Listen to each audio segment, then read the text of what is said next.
So at 10 years old, Avatar inspired me to want to try and find a martial arts studio to train in. My mom saw that in the summertime, we weren't doing the summer league of baseball, and we were kind of just being lazy at my grandparents' house, and my mom doesn't like that. She doesn't like us just sitting around, especially we're kids, you know. She wants us to be active and busy.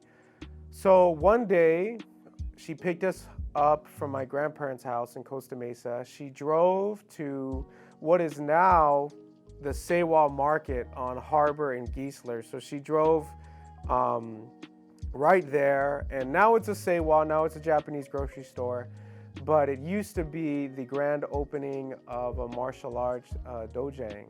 She goes inside, I see her, she meets this white dude, shakes his hand, talks to him for a few minutes, signals me and my brother to get out of the car. We get out of the car, we shake his hand, and we go back in the car, and she's like, I signed you guys up. That next Monday, I started training there. That school was actually brand new. It was a school that had just opened. There was paint on the windows that said grand opening. This was probably June or July of 2006. So I was pretty young at the time, but I was enthusiastic about training.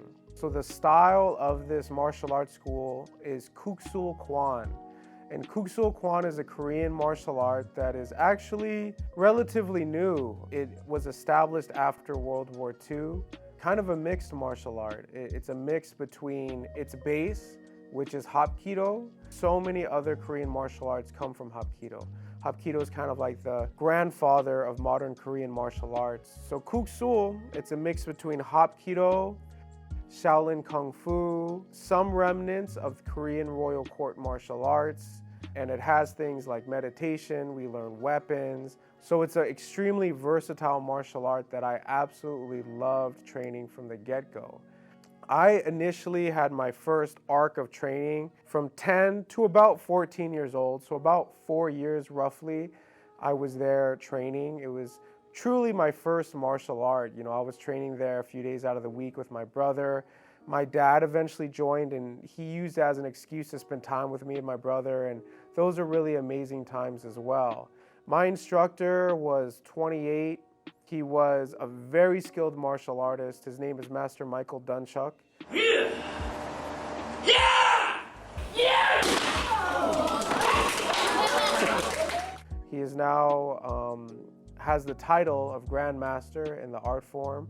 One of the best martial artists that I have ever been exposed to in my life. One thing that I gauge people that are very high level in martial arts is by versatility.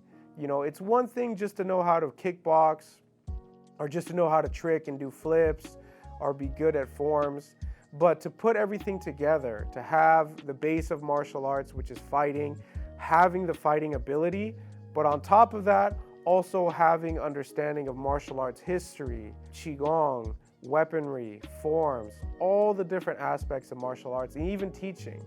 Mike Dunchok has so many of those skills. He learned from Master Huh Mongil, who is a Kuk Sool Kwan master from South Korea that taught the South Korean Special Forces martial arts. He started his own style of martial arts called Salsu Kyuktugi.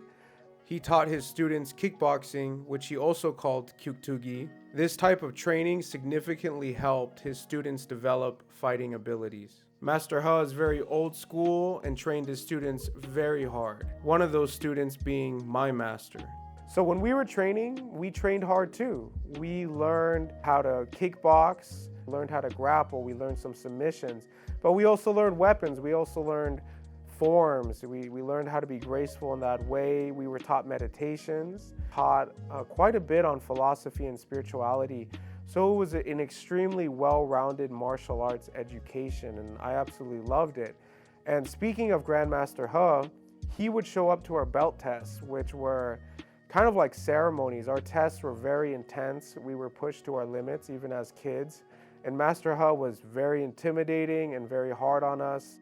He made sure to really test us during those belt tests. So it was a very memorable experience for me, and it really helped me grow as a martial artist. So I trained in Kuk Sool from about 10 to 14 years old.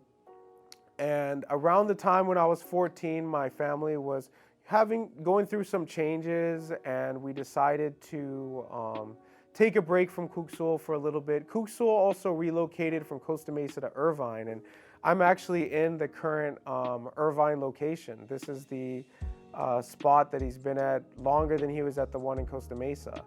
But the original one in Costa Mesa will always have a special place in my heart because I think of all the people that I trained with. I think of the potential for a lot of the people that I grew up training with. I think of my friend Sean, Davis, my brother Nico, Tina, and Dan. They eventually got their black belt there. And I mean, so many other people. I reconnected with Red, who was an extremely motivated and talented martial artist that trained with me as well. So I just had a lot of really, really good memories training there. And I was happy and honored to train alongside a lot of those amazing people that had great potential in the martial arts.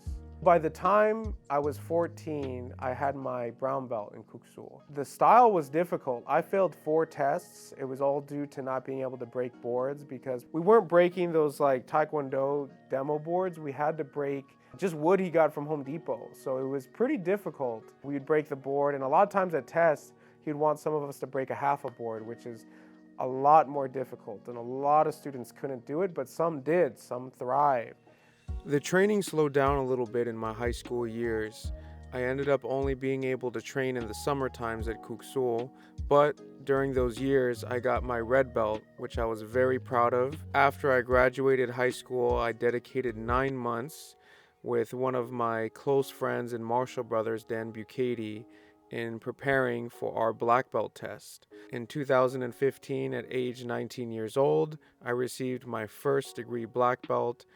One thing I often think about when reflecting on my black belt testing experience is how much more meaningful it would have been to have tested alongside all of the talented martial artists that I grew up training with in this Kuk Sool dojong. At age 14, I ended up being exposed to another martial arts school that truly changed my life.